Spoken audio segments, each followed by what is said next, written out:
Permit grant कर दी है, उस परमिट से असी बस पास पाने अपनी बस पा के सरकार के टाइम टेबल के हिसाब नाल सरकार के मंजूरशुदा किराए भी इलीगल काम करते हैं। साडा सारा काम लीगल है ते कोई ऐसी सानू पता नहीं है कदों ये माफिया का वर्ड साडे नाल जुड़ गया ते सानू ट्रांसपोर्टर मन्निया जावे।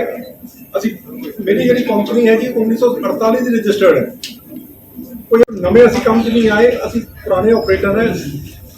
एक पोलिटिकल परिवार जो कोई व्यापार कर लग जाता है यदा मतलब नहीं कि वह माफिया हो गया या वो करके सारे 90% माफिया 329 का 12-15% उन्होंने एवरेज बन गया, किलोमीटर उन्होंने को घट नहीं। तो इस करके 2020 तो पहला कोई बंदा डिफॉल्टर नहीं सी जो लॉकडाउन लग गया प्राइवेट नहीं। ठीक है जी, टोटल 2200 बस है जी प्राइवेट और इन्नी की ही सरकार को है जी। सरकार को पहला मंतव तो यह है कि असं ये दसना चाहते भी असं माफिया नहीं है, ठीक है जी। दूसरी डर वाली गल नहीं है, बेनती करनी है इस तरह टूरिस्ट बसें सीगियां जी ਜਿਹੜੀਆਂ ਦੂਜੀਆਂ ਸਟੇਟ ਦੀਆਂ ਚੱਲਦੀਆਂ ਨੇ, ਉਦੋਂ कोई राजस्थान जा रही थी, कोई जा रही, कोई दिल्ली जा रही ਸੀ। ਜਿਹੜੀ ਕੱਲ ਚੈਕਿੰਗ ਕੀਤੀ ਹੈ ਜੀ, ਕੱਲ ਜਲੰਧਰ ਜਿਹੜੀ ਚੈਕਿੰਗ ਤਾਂ ਇਟ ਇਜ਼ ਨਾਟ ਵਾਇਬਲ ਵੀ ਅਸੀਂ 50% ਆਕੂਪੈਂਸੀ ਤੇ ਚਲਾ ਲਈਏ। ਇੱਕ ਲੋਕਾਂ ਦੇ ਵਿੱਚ ਉਦੋਂ ਡਰ ਵੀ ਸੀ, ਭੈ ਵੀ ਸੀ ਬਿਮਾਰੀ ਦਾ, ਹੁਣ ਥੋੜਾ ਜਿਹਾ ਫਰਕ ਪੈ ਗਿਆ। ਹੁਣ ਲੋਕਾਂ 'ਚ ਕੌਨਫੀਡੈਂਸ ਆ ਗਿਆ ਵੀ ਏਡੀ ਕੋਈ ਗੱਲ ਨਹੀਂ ਰਹੀ। ਉਸ ਤੋਂ ਬਾਅਦ ਜੀ ਸਰਕਾਰ ਬਦਲ ਗਈ ਜੀ, ਸੀਐਮ ਸਾਹਿਬ ਬਦਲ ਗਏ, ਮੰਤਰੀ ਸਾਹਿਬ ਨਵੇਂ ਆ ਗਏ।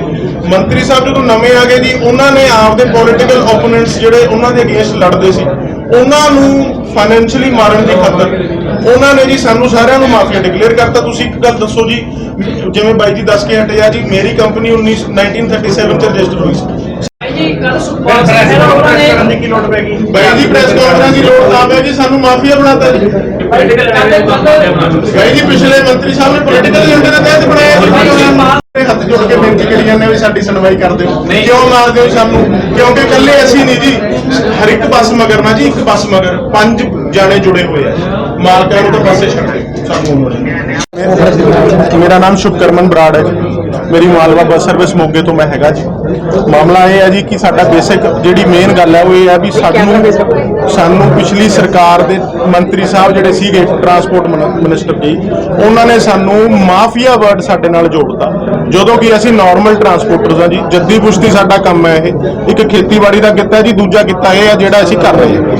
ਕੋਈ ਸਾਡਾ ਮਾਫੀਆ ਨਾਲ ਸਾਡਾ ਕੋਈ ਲੈਣ ਦੇਣ ਨਹੀਂ, ਕੋਈ ਮਸਲਾ ਨਹੀਂ ਜੀ। ਅਸੀਂ ਤਾਂ ਸਰਕਾਰ ਨੂੰ ਮੇਨ ਚੀਜ਼ ਤਾਂ ਸਾਡੀ ਬੇਨਤੀ ਕਰਨ ਦਾ ਮਸਲਾ ਇਹ ਹੈ ਵੀ ਅਸੀਂ ਇੱਕ ਤਾਂ ਜੀ ਮਾਫੀਆ ਨਹੀਂ ਹੈਗੇ, ਦੂਜੀ ਚੀਜ਼ ਸਾਡਾ ਕੋਵਿਡ ਦੌਰਾਨ ਕੋਵਿਡ ਪੈਂਡੇਮਿਕ ਆਉਣ ਕਰਕੇ ਸਾਡਾ ਬਹੁਤ ਮੰਦਾ ਹਾਲ ਹੋ ਗਿਆ, ਬੱਸਾਂ ਚਲਾਉਣ ਤੋਂ ਅਸਮਰਥ ਹੋ ਗਏ ਅਸੀਂ। ਸਾਡੇ ਟੈਕਸ ਟੁੱਟ ਗਏ, ਸਾਡੇ ਇੰਸ਼ੋਰੈਂਸਾਂ ਟੁੱਟ ਗਈਆਂ, ਪਾਸਿੰਗ ਸਾਡੀਆਂ ਲੰਘ ਗਈਆਂ, ਪਰਮਿਟਸ ਦੀ ਵੈਲਿਡਿਟੀ ਮੁੱਕ ਗਈ। ਵੀ ਸਾਨੂੰ ਜਿਹੜੀ ਸਰਕਾਰ ਹੈ ਮੌਕਾ ਦੇਵੇ, ਜੇ ਬੱਸਾਂ ਚੱਲਦੀਆਂ ਰਹਿਣਗੀਆਂ ਤਾਂ ਸਰਕਾਰ ਨੂੰ ਰੈਵਨਿਊ ਆਊਗਾ, ਹਰ ਇੱਕ ਚੀਜ਼ ਤੋਂ ਅਸੀਂ ਟੈਕਸ ਵੀ ਦੇਵਾਂਗੇ, ਡੀਜ਼ਲ ਤੇ ਵੀ ਟੈਕਸ ਆਉਂਦਾ ਸਰਕਾਰ ਨੂੰ, ਸਪੇਅਰ ਪਾਰਟਸ ਤੇ, ਟਾਇਰਸ ਤੇ, ਹਰ ਇੱਕ ਚੀਜ਼ ਤੇ ਸਰਕਾਰ ਨੂੰ ਸਾਡੇ ਤੋਂ ਟੈਕਸ ਆਉਂਦਾ। ਵੀ ਜੇ ਅਸੀਂ ਚੱਲਦੇ ਰਵਾਂਗੇ ਤਾਂ ਸਾਰਾ ਕੁਝ ਆਊਗਾ। ਵੀ ਸਰਕਾਰ ਸਾਡੇ ਤੇ ਨਰਮੀ ਵਿਖਾਵੇ, ਸਾਨੂੰ ਮੌਕਾ ਦੇਵੇ। ਅਸੀਂ ਸਰਕਾਰ ਨਾਲ ਖੜਨ ਨੂੰ ਖੜੇ ਆ, ਨਾਲ ਪਹਿਲਾਂ ਵੀ ਖੜੇ ਰਹੇ ਆ, ਗਾਂ ਵੀ ਖੜਾਂਗੇ। ਸਾਨੂੰ ਮੌਕਾ ਦੇਵੇ, ਅਸੀਂ ਇਸ ਚੀਜ਼ ਤੋਂ ਮਤਲਬ ਅਸੀਂ ਸਾਡੀ ਵੀ ਸੁਣਵਾਈ ਕਰੇ।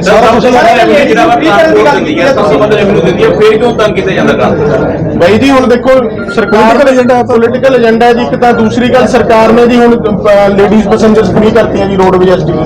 ਹੁਣ ਸਾਡੇ ਨਾਲ ਕੋਈ ਬਹਿਦਾ ਨਹੀਂ, ਅਸੀਂ ਵੀ ਕਿੱਥੇ ਜਾਈਏ। ਅਸੀਂ ਤਾਂ ਮੰਗ ਕਰਦੇ ਸਰਕਾਰ ਨੂੰ ਵੀ ਤੁਸੀਂ ਇਹ ਸਹੂਲਤ ਦੇ ਰਹੇ ਹੋ। ਦੇਖੋ ਤੁਸੀਂ ਵੀ ਇਹ ਚੀਜ਼ ਦੇਖੀ ਹੋਊਗੀ ਕਿ ਰੋਡਵੇਜ਼ ਦੀਆਂ ਜਿਹੜੀਆਂ ਬੱਸਸ ਨੇ ਪੀਆਰਟੀਸੀ ਦੀਆਂ ਨੇ ਉਹ ਓਵਰਲੋਡ ਹੋ ਕੇ ਜਾਂਦੀਆਂ, ਕਿੰਨੀਆਂ ਮਿਸ ਹੈਪਨਿੰਗਸ ਵੀ ਹੋ ਗਈਆਂ। ਵੀ ਇਹ ਚੀਜ਼ ਸਾਡੇ ਤੇ ਵੀ ਲਾਗੂ ਕਰ ਦਿਓ ਜੀ, ਵੀ ਆਰ ਰੈਡੀ।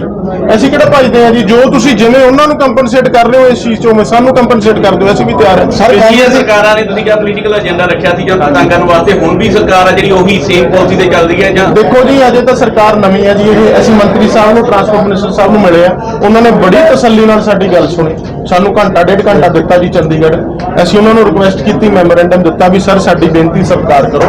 ਅਸੀਂ ਸਾਡੀ ਪੰਜਾਬ ਮੋਟਰ ਯੂਨੀਅਨ ਹੈ ਜੀ ਚੰਡੀਗੜ੍ਹ, ਉਹਦੇ ਬਿਹਾਫ ਤੇ ਅਸੀਂ ਮਿਲੇ ਸੀਗੇ। ਉਹ ਕਹਿੰਦੇ ਵੀ ਮੈਂ ਤੁਹਾਨੂੰ ਟਾਈਮ ਦਿੰਦਾ, ਬਟ ਹੁਣ ਇਸ਼ੂ ਕੀ ਆ ਗਿਆ ਜੀ ਕਿ ਸਾਨੂੰ ਇਸ ਚੀਜ਼ 'ਚੋਂ ਜਦੋਂ ਵੀ ਅਸੀਂ ਕੋਈ ਗੱਲ ਕਰਨੀ ਚਾਹੁੰਦੇ ਆ ਉਹ ਜਿਹੜਾ ਪਿਛਲਾ ਮਾਫੀਏ ਵਾਲਾ ਸ਼ਬਦ ਹੈ ਜੀ ਉਹ ਸਾਡੇ ਨਾਲ ਜੁੜ ਜਾਂਦਾ, ਸਾਡੀ ਮੂਹਰੇ ਖੜਾ ਹੁੰਦਾ, ਉਹ ਮੂਹਰੇ ਖੜਾ ਹੁੰਦਾ, ਸਾਡੀ ਸੁਣਵਾਈ ਉੱਥੇ ਬੰਦ ਹੋ ਜਾਂਦੀ। ਸਭ ਤੋਂ ਵੱਡੀ ਪ੍ਰੋਬਲਮ ਤੁਹਾਨੂੰ ਇਹ ਹੈ ਵੀ ਤੁਹਾਡੇ ਨਾਲ ਜਿਹੜਾ ਟਰਾਂਸਪੋਰਟ ਦੇ ਨਾਲ ਮਾਫੀਆ ਲੱਗ ਜਿਹੜਾ ਜੁੜ ਦਿੱਤਾ ਗਿਆ। ਸਰ ਇਹ ਜਿਹੜਾ ਮਾਫੀਆ ਵਰਡ ਹੈ, ਜਿਵੇਂ ਤੁਸੀਂ ਕਹਿ ਰਹੇ ਹੋ ਵਰਡ ਸ਼ਾਇਦ ਹੁਣ ਜੁੜਿਆ, ਪਰ ਇਹ ਬਾਦਲਾਂ ਤੇ ਤਾਂ ਬਹੁਤ ਲੰਬੇ ਸਮੇਂ ਤੋਂ ਇੱਕ ਆਰੋਪ ਲੱਗਦੇ ਆ ਰਹੇ ਕਿ ਭਾਈ ਇਹ ਸਾਰੀ ਭਾਈ ਜੀ ਬੱਸ ਆਪਰੇਟਰਾਂ ਨੂੰ ਇਹੀ ਭਾਈ ਜੀ ਆਰੋਪ ਲੱਗ ਗਏ। ਮੰਤਰੀ ਸਾਹਿਬ ਨੇ ਆਰੋਪਾਂ ਤੇ ਕਾਰਵਾਈ ਕਰਤੀ ਪਿਛਲਿਆਂ ਨੇ, ਕੀ ਰਿਜ਼ਲਟ ਨਿਕਲਿਆ? ਤੁਹਾਡੇ ਕਹਿਣ ਦਾ ਮਤਲਬ ਹੈ ਜਿਹੜਾ ਮਾਫੀਆ ਵਰਡ ਹੈ ਕਿਤੇ ਇਹ ਸਿਰਫ ਬਾਦਲਾਂ ਲਈ ਤਾਂ ਨਹੀਂ ਯੂਜ਼ ਕੀਤਾ ਗਿਆ ਸੀ, ਰਗੜੇ ਤੁਸੀਂ ਵੀ ਗਏ ਨਾਲ। ਇਹ ਤਾਂ ਹੁਣ ਦੇਖੋ ਜੀ, ਤੁਸੀਂ ਸਿਆਣੇ ਹੋ। ਨਹੀਂ ਸਰ ਕਲੀਅਰ ਕਰ ਦਿਓ, ਤੁਸੀਂ ਸਾਡੇ ਤੋਂ ਜ਼ਿਆਦਾ ਸਿਆਣੇ ਇੰਨਾ ਵਧੀਆ ਵਪਾਰ ਚਲਾ ਰਹੇ ਹੋ। ਵਪਾਰ ਤਾਂ ਸਾਡਾ ਚੱਲਿਆ ਖੜਾ ਜੀ, ਸਾਡੇ ਤਾਂ ਹੱਥ ਖੜੇ ਹੋਏ। ਸਾਡੇ ਕੋਲ ਇਹਨਾਂ ਜੀ ਕਿਸਾਨਾਂ ਨੂੰ ਧਰਨਾ ਲਾ ਕੇ ਬਹਿ ਰਹੇ। ਮੇਨ ਮੰਗਾਂ ਕਿਹੜੀਆਂ ਲੈ ਕੇ ਗਿਆ ਸੀ ਤੁਸੀਂ? ਮੇਨ ਮੰਗ ਸਰ ਸਾਡੀ ਮੇਨ ਮੰਗ ਇਹ ਸੀ, ਦੇਖੋ ਜੀ ਜਿੱਦਾਂ ਤੋਂ ਕਰੋਨਾ ਤੋਂ ਬਾਅਦ ਬੱਸਾਂ ਚੱਲੀਆਂ ਨੇ, 61 ਰੁਪਏ ਲੀਟਰ ਡੀਜ਼ਲ ਸੀਗਾ ਜੀ, ਜਿਹੜਾ ਕਿ ਹੁਣ 94 ਰੁਪਏ ਹੋ ਗਿਆ, 103 ਤੋਂ ਵਾਪਸ ਆਇਆ ਸੀ, ਹੁਣ 94 ਹੈ ਜੀ। ਵੀ 33 ਰੁਪਏ ਲੀਟਰ ਡੀਜ਼ਲ ਵੱਧ ਗਿਆ ਜੀ ਲੀਟਰ ਮਗਰ ਦੀ। ਵੀ ਸਾਡਾ ਔਨ ਐਨ ਐਵਰੇਜ ਸਾਡੀ 80 ਲੀਟਰ 85 ਲੀਟਰ ਬੱਸ ਤੇਲ ਖਾਂਦੀ ਹੈ, ਵੀ ਸਾਡਾ ਅਰਾਊਂਡ 3000 ਦੇ ਕਰੀਬ 250 3000 ਦੇ ਕਰੀਬ ਸਾਡਾ ਰੋਜ਼ ਦਾ ਡੀਜ਼ਲ ਵੱਧ ਗਿਆ। ਸਾਡੀ ਸੁਣਵਾਈ ਕਰੋ।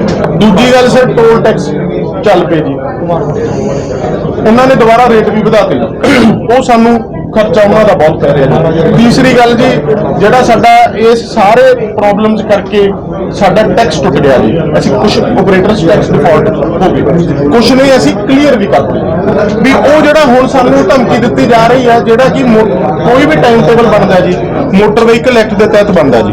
ਮੋਟਰ ਵਹੀਕਲ ਐਕਟ ਦੇ ਤਹਿਤ ਕਿਤੇ ਵੀ ਇਹ ਨਹੀਂ ਲਿਖਿਆ ਹੋਇਆ ਕਿ ਜਦੋਂ time table joint time table frame ਹੋਣਾ ਉਹਦੇ ਵਿੱਚ ਤੁਹਾਨੂੰ ਟੈਕਸ ਕਲੀਅਰੈਂਸ ਦੀ ਜ਼ਰੂਰਤ ਹੈ।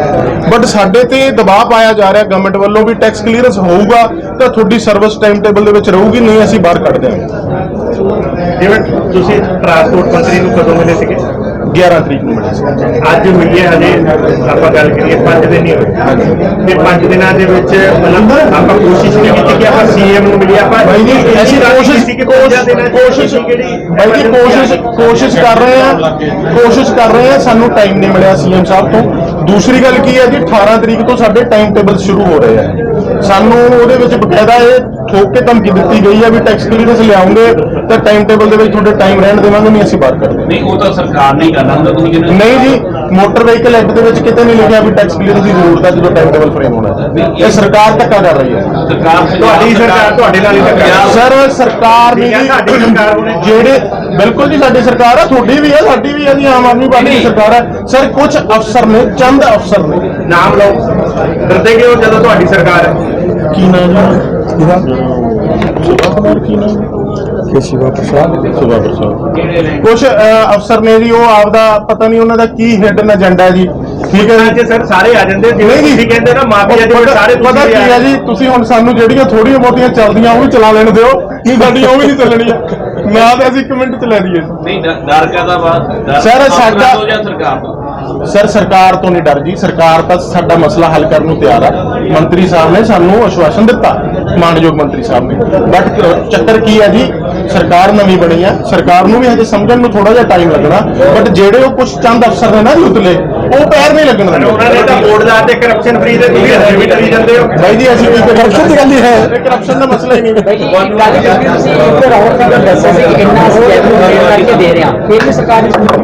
ਨਹੀਂ ਸੁਣਦੀ ਜੀ, ਤੁਹਾਡੇ ਸਾਹਮਣੇ 100 ਕਰੋੜ ਰੁਪਏ ਤਾਂ ਅਸੀਂ ਸਾਲ ਦਾ ਟੈਕਸ ਦੇ ਰਹੇ ਹਾਂ ਜੀ ਸਰਕਾਰ ਨੂੰ। ਉਸ ਤੋਂ ਇਲਾਵਾ ਡੀਜ਼ਲ ਤੇ ਜਿਹੜਾ ਅਸੀਂ ਸਰਕਾਰ ਨੂੰ ਵੈਟ ਦੇ ਰਹੇ ਹਾਂ ਜੀ, GST ਆਉਂਦਾ ਉਹ ਅੱਡ ਹੈ ਜੀ, ਸਪੇਅਰ ਪਾਰਟ ਤੇ ਅੱਡ ਹੈ, ਟਾਇਰਸ ਤੇ ਅੱਡ ਹੈ, ਜਿਹੜੀ ਅਸੀਂ ਸਟੇਸ਼ਨਰੀ ਟਿਕਟਸ ਆਉਂਦੀਆਂ ਉਹ ਤੇ ਅੱਡ ਹੈ। ਇੱਕ ਚੀਜ਼ ਤੇ ਸਰਕਾਰ ਨੂੰ ਟੈਕਸ ਹੈ, ਫਿਰ ਟੋਲ ਟੈਕਸ ਅਸੀਂ ਅੱਡ ਦੇ ਰਹੇ ਹਾਂ। ਠੀਕ ਹੈ।